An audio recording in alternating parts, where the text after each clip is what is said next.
Sarah Martinez was the kind of mother who never missed her morning jog. Every day at 6 a.m., she'd kiss her sleeping daughter goodbye and hit the trails behind Riverside Park. But on March 15th, 2017, Sarah's running shoes came home without her. And what a dog walker would find inside those shoes 7 years later would expose a truth so twisted it still haunts investigators today. Before we dive into this incredible story, I'd love to know, where are you listening from today? Whether you're at home, commuting, or anywhere in between, please share in the comments. It's wonderful connecting with all of you through these stories, and I truly appreciate you being here. Sarah Martinez was living the kind of life that required precision timing and unwavering routine. At 28 years old, she had mastered the delicate balance of being a single mother to 4-year-old Emma while working as a pediatric nurse at Riverside General Hospital.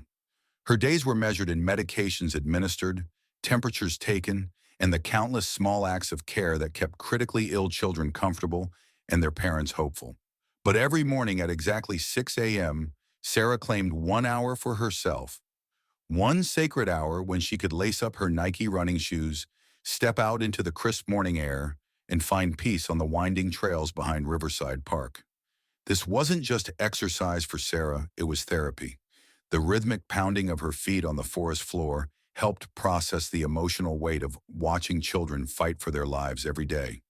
The solitude allowed her to prepare mentally for another day of being both mother and father to Emma, whose father had become increasingly unreliable since their relationship ended. March 15th, 2017 started like every other Wednesday in Sarah's carefully orchestrated life. Her alarm buzzed at 5:45 a.m., and she moved through her morning routine with practiced quiet. Emma was sleeping peacefully in the bedroom they shared in their small apartment, her dark hair spread across the pillow like her mother's. Sarah pulled on her running gear, the bright pink athletic top that made her easily recognizable on the trails, black leggings that had seen hundreds of miles, and those trusty Nike running shoes that had become like old friends. She grabbed her house key, kissed Emma's forehead, and stepped out into what would become the most important morning of her life. But here's what's crucial to understand about Sarah's routine, and why what happened next was so completely out of character. Sarah Martinez was obsessively punctual. She ran the same 5-mile loop every single day, timing her return to be home by 7:30 a.m. so she could shower, wake Emma, and prepare for her hospital shift that started at 9 a.m. Mrs. Chen, the elderly neighbor who watched Emma every morning, could set her clock by Sarah's return. 7 years later, Mrs. Chen would tell investigators that in the 2 years she'd been watching Emma, Sarah had never once been late returning from her run. Not once. So when 8 a.m. came and went with no sign of Sarah, Mrs. Chen felt the first flutter of concern. When 8:30 passed and Sarah still hadn't returned to prepare for work, that flutter became genuine worry. And when 9 a.m. arrived, the exact time Sarah should have been starting her shift at the hospital, Mrs. Chen knew with absolute certainty that something terrible had happened. The call to 911 came at 9:15 a.m. By 10 a.m., the first police units were on scene. By noon, what had started as a simple welfare check had transformed into a full-scale search and rescue operation that would consume the next several months of investigators' lives. But nothing could have prepared them for what they were about to discover. The search for Sarah Martinez began with the kind of systematic precision that veteran law enforcement officers bring to missing person cases.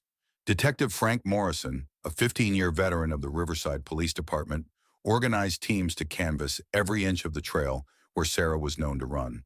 The weather was perfect for a search operation: clear skies, mild temperatures, and excellent visibility through the still bare trees of early spring. If Sarah had collapsed, become injured, or simply lost her way, the search teams should have found her within hours. But as the afternoon wore on with no sign of Sarah, Detective Morrison began to suspect they were dealing with something more complex than a simple accident or medical emergency. His suspicions were confirmed at 2:47 p.m. when Officer Janet Mills made a discovery that would haunt everyone involved for years to come. 2 miles from the trailhead, sitting on a fallen log like a carefully arranged still life, were Sarah's running shoes. Not dropped, not discarded, not scattered by an animal or blown by wind. They were sitting side by side, laces still tied, as if Sarah had simply decided to sit down, remove her shoes, and continue her journey barefoot through the forest. But there was no Sarah. There was no bright pink athletic top.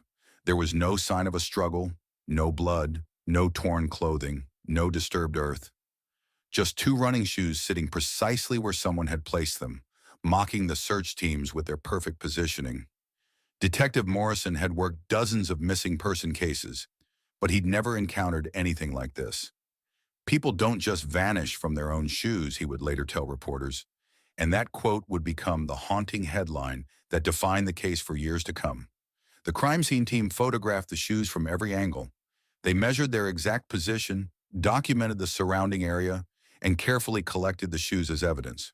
But even as they worked, everyone present understood they were looking at something that defied logical explanation. Because here's what made this discovery so deeply unsettling. If Sarah had been attacked or abducted, why would her attacker take the time to carefully arrange her shoes? If she had suffered a medical emergency, how had she managed to remove her shoes so neatly before presumably wandering into the woods?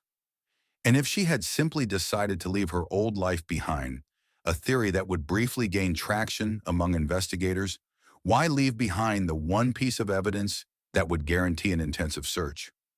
None of it made sense. But what the search teams didn't know was that those carefully positioned shoes contained a secret that would remain hidden for nearly 7 years. The search for Sarah Martinez expanded beyond anything Riverside had ever seen. Within 48 hours, the operation included police officers from 3 counties, park rangers, volunteer search and rescue teams, and civilian volunteers who combed through miles of dense forest with determination born of desperation. They searched the mill pond with sonar equipment, thinking Sarah might have fallen through thin ice. They brought in tracking dogs who followed her scent to the exact spot where her shoes were found, then lost the trail completely, as if Sarah had simply evaporated into the morning air. Detective Morrison left no stone unturned in his investigation. He interviewed every person who had been in the park that morning, creating a timeline of movements that stretched from 5:30 a.m. to 10 a.m. He reviewed security footage from every business within a 5-mile radius, looking for any sign of Sarah or anyone who might have been following her.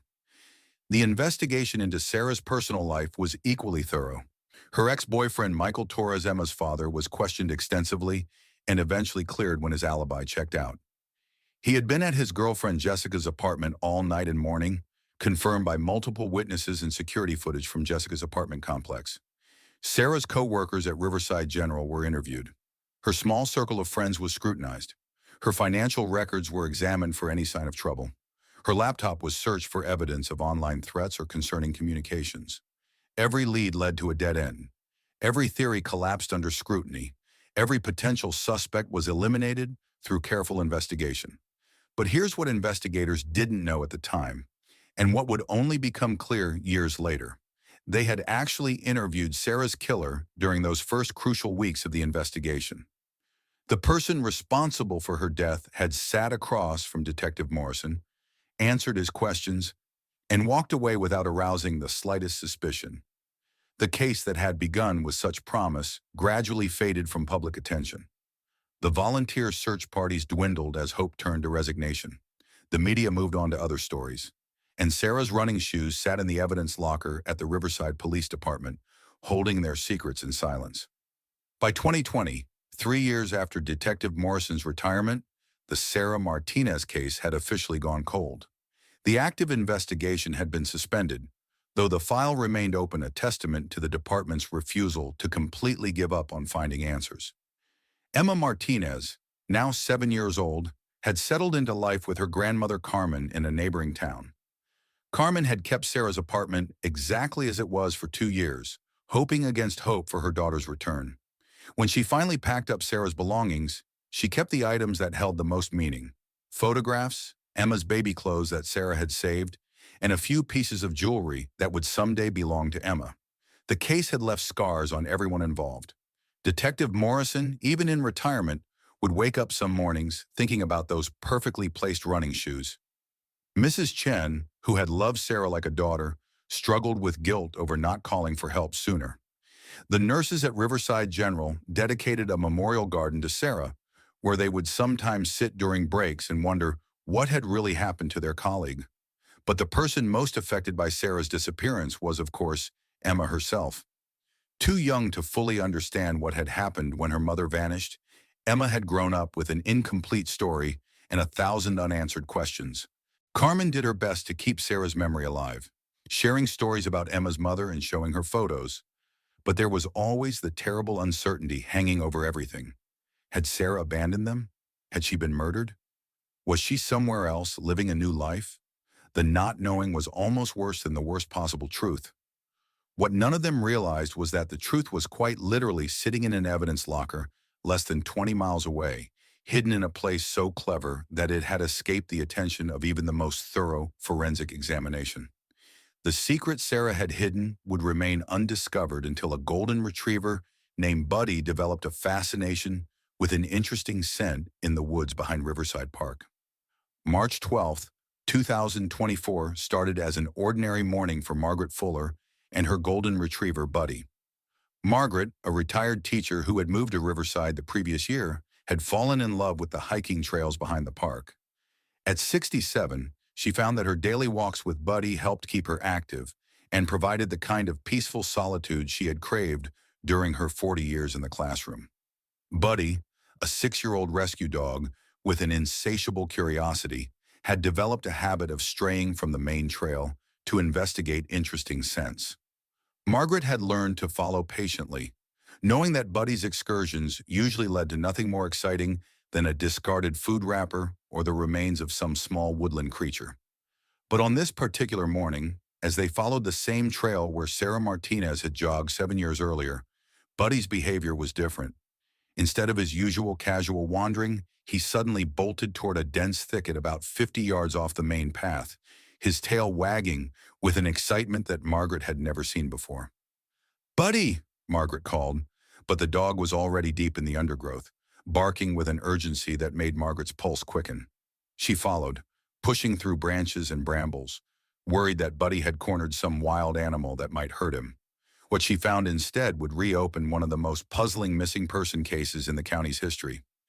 Buddy was pawing frantically at something partially buried under years of fallen leaves and forest debris. Margaret bent down to investigate, expecting to find the remains of a deer or other wildlife that had captured her dog's attention. Instead, she found herself staring at a human skull. Margaret's hands shook as she fumbled for her cell phone. Her voice was barely steady as she reported her discovery to 911, and within minutes the forest was alive with the sound of approaching sirens. The crime scene that emerged over the next several hours was both heartbreaking and revelatory. The county coroner and forensic team worked methodically to excavate what turned out to be a nearly complete skeleton, along with fragments of clothing that matched the description of what Sarah Martinez had been wearing on the morning she disappeared. But it was the small object clutched in the skeletal hand that sent shockwaves through the investigation team, a house key that would later be confirmed as belonging to Sarah's apartment. Detective Lisa Park, who had inherited the cold case files when she joined the department 2 years earlier, stood at the edge of the crime scene and felt the weight of 7 years of unanswered questions. The discovery of Sarah's remains had instantly transformed a missing person case into a homicide investigation. But Detective Park had no idea that the biggest breakthrough was still sitting in the evidence locker back at the station, waiting for forensic technology to finally reveal its secrets. The discovery of Sarah's remains immediately prompted Detective Park to order a complete re-examination of all evidence from the original investigation. 7 years of advances in forensic science meant that evidence that had yielded no useful information in 2017 might now tell a very different story. Sarah's running shoes, which had sat undisturbed in the evidence locker for nearly 7 years, were sent to the state crime laboratory for the most advanced analysis available. The forensic team was instructed to examine every inch of the shoes using techniques that hadn't been available during the original investigation. What they discovered would finally provide the answers that had eluded investigators for nearly a decade. Hidden in the insole of the left shoe, barely visible to the naked eye, and protected from the elements by the rubber sole, was a small piece of paper. The paper had been carefully folded and wedged deep into the shoe's interior, placed there deliberately by someone who understood that running shoes were likely to be preserved as evidence if something happened to their owner. When the forensic team carefully unfolded the paper, they found a message written in Sarah's handwriting. If something happens to me, check Emma's father's new girlfriend. She's been threatening me. The note was dated March 14th, 2017, the day before Sarah's disappearance. Detective Park stared at the note for a long time, understanding immediately that everything about the case had just changed. Sarah Martinez hadn't been the victim of a random crime or a tragic accident. She had been the target of a specific threat, and she had been smart enough and brave enough to leave behind evidence that would eventually lead to her killer. But the note raised as many questions as it answered. Why hadn't Sarah reported the threats to police? Why had she hidden the note instead of leaving it somewhere more obvious? And most importantly, who exactly was Emma's father's new girlfriend, and what kind of threats had she been making? The answers to those questions would require Detective Park to dig deep into the complicated personal relationships that had surrounded Sarah's life. Relationships that the original investigation had examined, but perhaps not thoroughly enough. Armed with Sarah's hidden note, Detective Park immediately reopened the files on everyone connected to Sarah's life, focusing particular attention on Michael Torres and his relationship history. What she discovered was a web of jealousy, obsession, and violence that had somehow been missed during the original investigation. In 2017, Michael Torres had been dating Jessica Reed, a relationship that had begun just months after his tumultuous breakup with Sarah. The original investigation had cleared Michael based on his alibi. He had been at Jessica's apartment all night and morning, confirmed by multiple witnesses and security footage. But Detective Park realized that the original investigators had made a crucial error. They had verified Michael's alibi without thoroughly investigating Jessica herself. Jessica Reed had been treated as a witness rather than a potential suspect, and her own movements on the morning of Sarah's disappearance had never been carefully examined. What Detective Park discovered when she dug deeper into Jessica's background was deeply disturbing. Jessica Reed had a history of volatile relationships and had been charged with assault twice before her relationship with Michael began. The charges had been dropped both times, but the pattern of behavior was unmistakable. More importantly, when Detective Park examined Jessica's social media accounts and text message history, something that could now be done with advanced data recovery techniques, she found evidence of an escalating campaign of harassment against Sarah that had been building for months before the disappearance. Jessica had been obsessed with Michael's relationship with Sarah and particularly resentful of his financial obligations to Emma. She had made numerous threats against Sarah, both in person and through social media messages that Sarah had screenshot and saved on her laptop.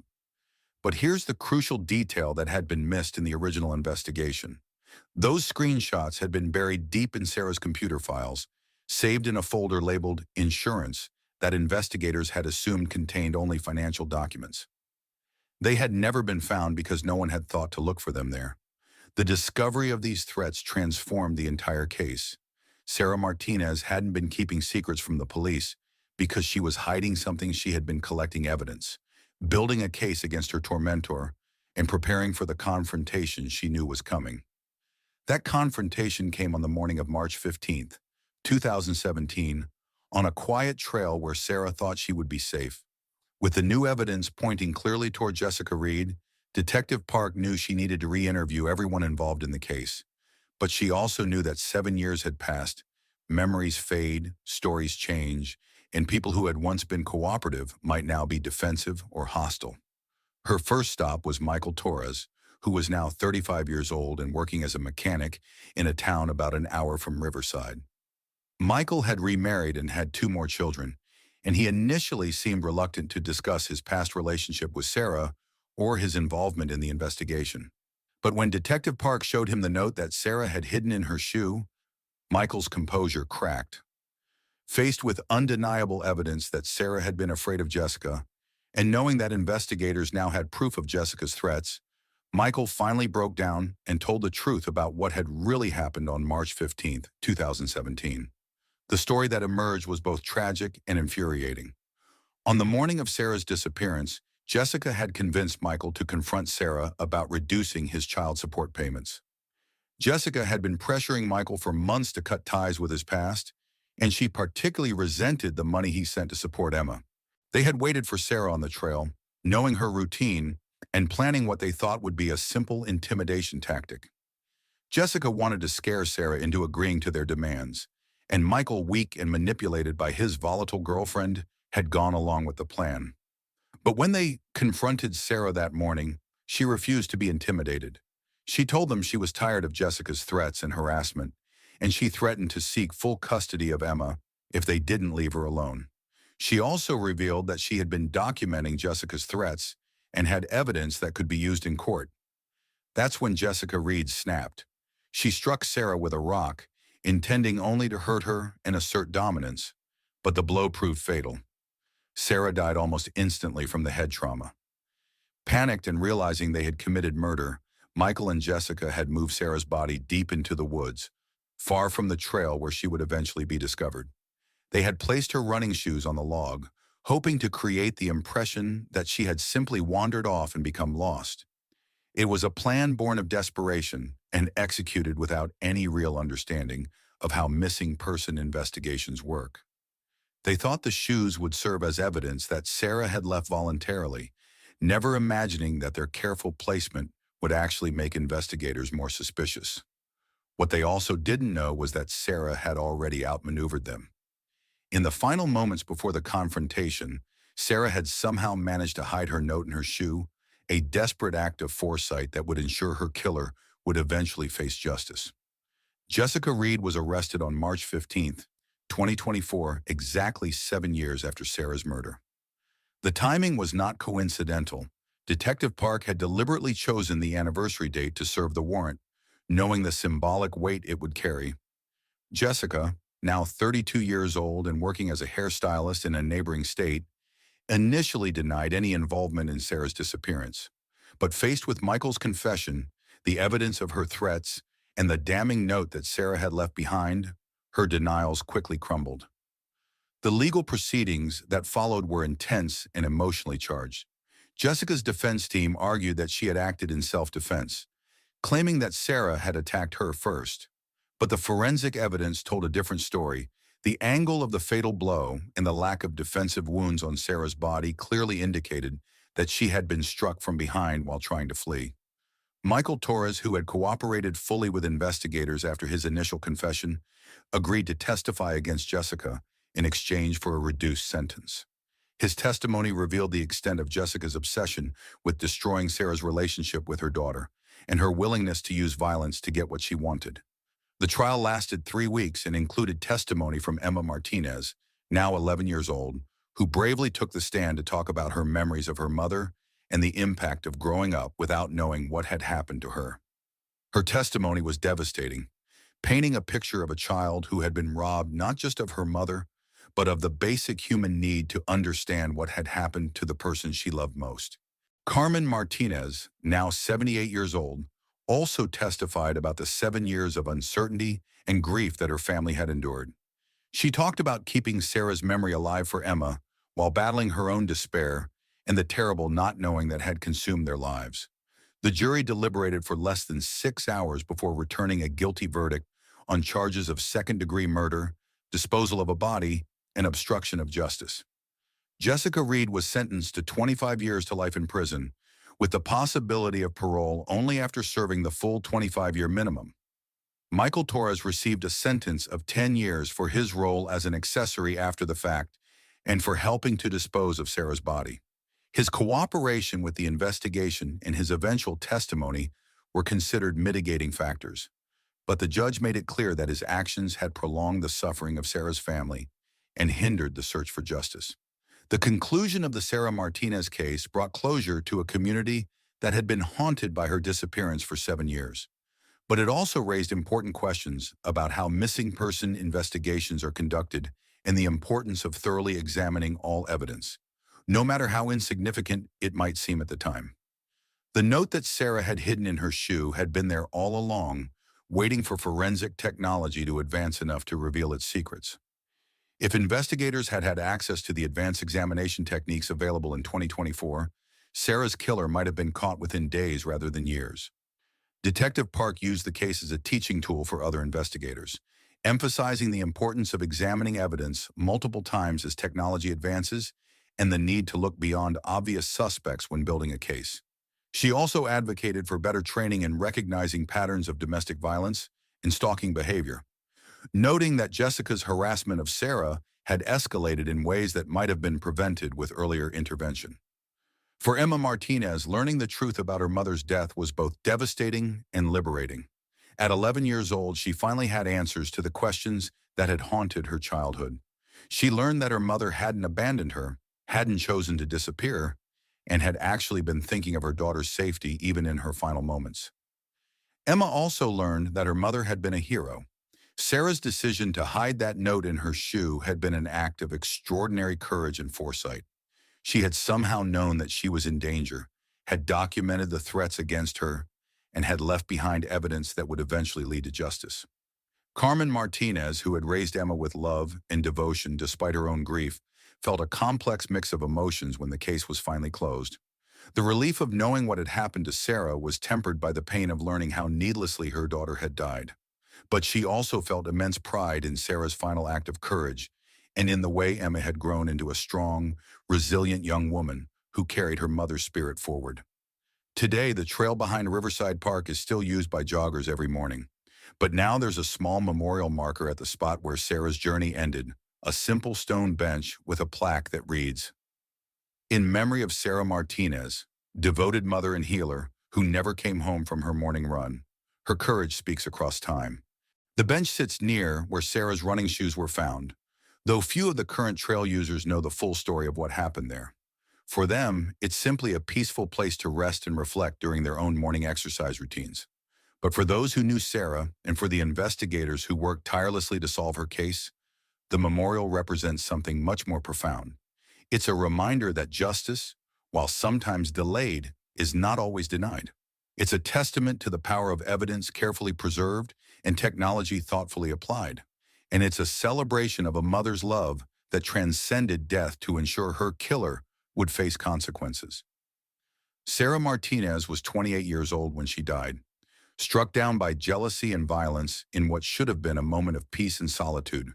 She was a mother who adored her daughter, a nurse who dedicated her life to caring for sick children, and a woman who faced her final moments with the kind of courage that most people never have to summon. Her legacy lives on, not just in Emma, who carries her mother's compassion and strength, but in the reminder that even the smallest act of foresight can have profound consequences. The note that Sarah hid in her running shoe was no more than a few inches of paper, but it carried the weight of truth across 7 years of silence. The case also serves as a reminder of the importance of taking threats seriously, especially in domestic violence situations.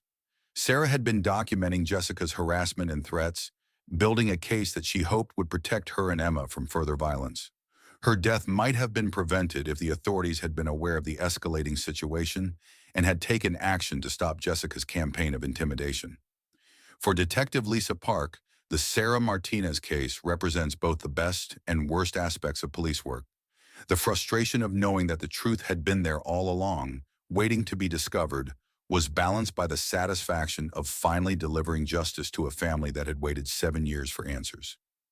Detective Park keeps a photo of Sarah on her desk now, not as a reminder of the case she solved, but as motivation for the cases she's still working on. Because somewhere out there she knows there are other families waiting for answers, other victims whose voices are still waiting to be heard, and other pieces of evidence that hold secrets yet to be revealed. The running shoes that held Sarah's final message now rest in Carmen Martinez's home, displayed in a place of honor alongside photos of Sarah and Emma. They serve as a symbol not of tragedy, but of triumph, the triumph of a mother's love over the forces that tried to silence her forever. Every morning, as Carmen watches Emma get ready for school, she's reminded of the young woman who never made it home from her run, but whose final act of courage ensured that her daughter would grow up knowing the truth. And sometimes when the morning light hits those shoes just right, Carmen swears she can still feel Sarah's presence, still running, still fighting, still protecting the people she loved. The trail behind Riverside Park continues to welcome joggers every day, their footsteps following the same path that Sarah Martinez took on that fateful morning 7 years ago. But now, thanks to her courage and the dedication of investigators who refuse to give up, her story has finally been told in full. Sarah Martinez may not have completed her final run, but her voice carried across time to ensure that justice would eventually be served. And in the end, that may be the most important finish line she ever crossed. If this story resonated with you as much as it did with me, please give this video a thumbs up and subscribe to the channel for more stories that dig deep into the fight for truth and justice. And before you go, where are you watching from today? Whether you're tuning in from California, Canada, or somewhere halfway across the world, I love connecting with all of you. Until next time, keep questioning what you see, stay curious, and remember, justice isn't just a word, it's a promise we have to keep. Thank you for being part of this journey.